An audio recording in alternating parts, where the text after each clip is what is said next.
안녕하십니까. 국민의힘 서울시당 주거사다리 정상화 특별위원회 김재섭입니다. 어제 정부가 발표한 공급대책에 대해 말씀드리고자 합니다. 결론부터 말씀드리겠습니다. 어제 발표된 이재명 정부의 부동산 공급대책은 문재인 정부의 실패한 부동산 정책으로 피해를 봤던 청년 신혼부부들을 향한 2차 가해입니다. 현재 서울에는 당장 올해 이주를 해야 하는 2만 호가 정부의 대출 규제로 이삿길에 발목이 잡혀 있습니다. 주택 공급 계획으로는 3만 가구의 공급이 차질을 빚고 있습니다. 각각 공급 대책 대상지의 실현 불가능성 문제를 차치하더라도 100번 양보해 정부의 말을 믿는다 하더라도 6만 호 공급은 7년 이후가 돼야 현실이 됩니다. 반면 지금 서울시에는 2031년까지 31만 호를 착공하고 2035년까지 37만 7천 호를 준공하는 계획이 추진 중입니다. 그런데 정부와 여당의 발목 잡기 탓에 계획 실현에 너무나도 큰 어려움을 겪고 있습니다.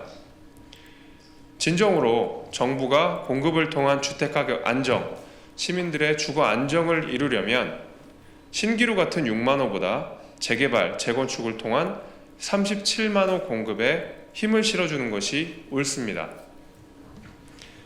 지난해 서울에 공급된 아파트의 64%가 정비사업을 통해서 공급되었습니다. 올해는 80% 이상이 정비사업을 통해 공급될 전망입니다. 그런데 정부는 왜 정비사업이라는 확실한 방법을 외면합니까?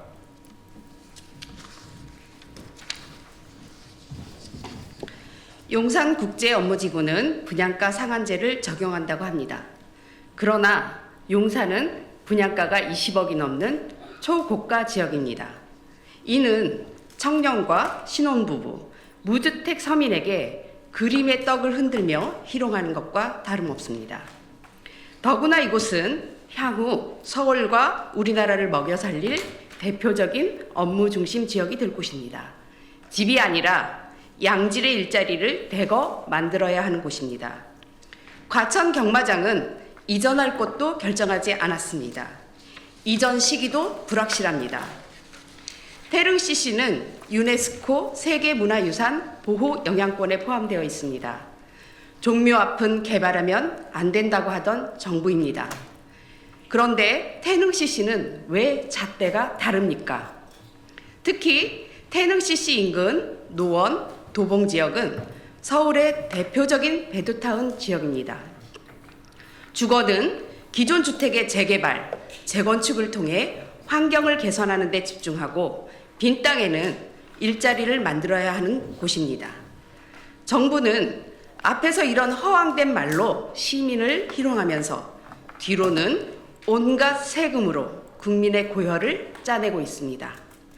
이재명 대통령은 정부를 이기는 시장은 없다고 합니다. 시장은 민심으로 돌아갑니다. 시장이 민심입니다.